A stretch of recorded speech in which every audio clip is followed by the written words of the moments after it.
And then we're going to end with the most amazing thing that I've ever seen. And I've seen some amazing things. I've been studying this creation stuff for almost 20 years, and I've been speaking for almost 10 or over 10.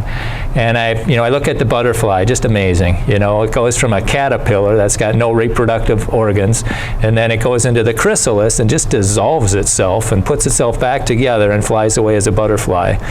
And so these monarchs that we see now, they're flying all the way back to Mexico, and they've never been there. They're 3 or 4 generations away, their mom and so they're going back down there. It's like the golden plover, they're Alaska birds in Alaska, they fly to Hawaii, how they can find it. And they have to fly in formation, because if they don't fly in formation, they won't make it. And the parents leave before the kids do. So I'm just amazed and stuff. And even like the Fibonacci sequence, or the golden mean ratio, this bone plus this bone equals this bone. And this bone plus this bone equals this bone. And you see that pattern repeated throughout nature. The same swirl in a hurricane is the same swirl in a galaxy, same swirl in the DNA, and the same swirl in the horns of certain animals and shells and sunflower seeds. And so there's a lot of stuff that amazes me. But this last one, I've never heard of it. My wife found it last month, and I'm just, again, I'm bewildered. I've never heard of it before, and I'm just amazed that God designed this ability. The most amazing thing that I've ever seen. I'll let you listen to in their own words. By 13 months of age, Daniel Kish had lost both eyes to a cancer called retinoblastoma. Instinctively, he soon began to make clicking sounds and started to echolocate just like bats do. Those clicks you hear are from his mouth, not the tapping of his cane. Big open area, but we're approaching a structure. He calls this flash sonar. Flash sonar has become Kish's primary means of navigation. So in my case, it wasn't something I was really aware of. It just happened as a consequence of my childhood experiences. I get an image that occurs in a 360-degree field.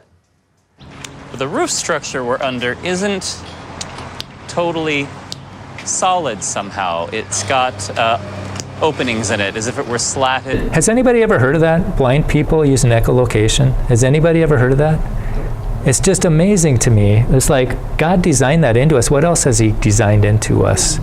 And yeah, you're going to enjoy this. As a kid, I was raised to think of myself as pretty unremarkable. My parents, their emphasis, their regard for me was you're a kid like any other kid.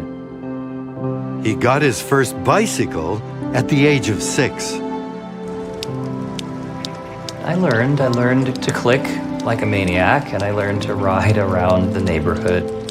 And if I ran into a pole, my parents just didn't make a big deal out of it.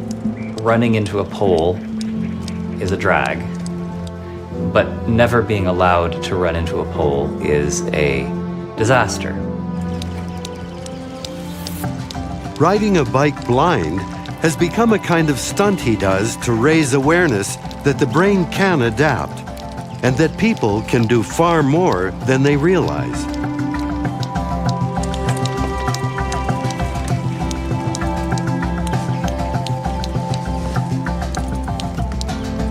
Years ago, it was just unheard of. So if you'd all close your eyes for just a moment, okay?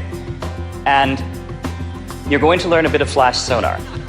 Now, you have scientists studying it, you have instructors wanting to learn it, you have instructors wanting to teach it, you have blind people wanting to learn it.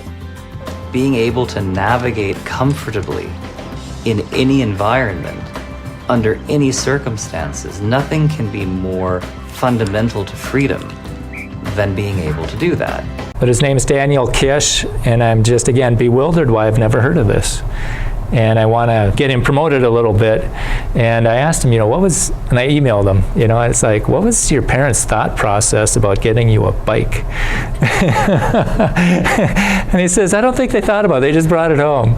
And he figured out how to learn. He learned how to ride a bike being blind, but that echolocation.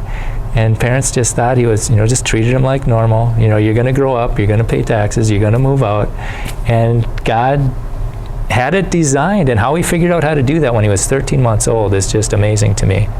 He lost one eye when he was 7 months and the other one when he was 13 months. And I'm wondering if anybody's ever done this in all of history. I have no idea. I've never heard of this. But it's just incredible how much God has designed into us, and I don't even think we're scratching the surface.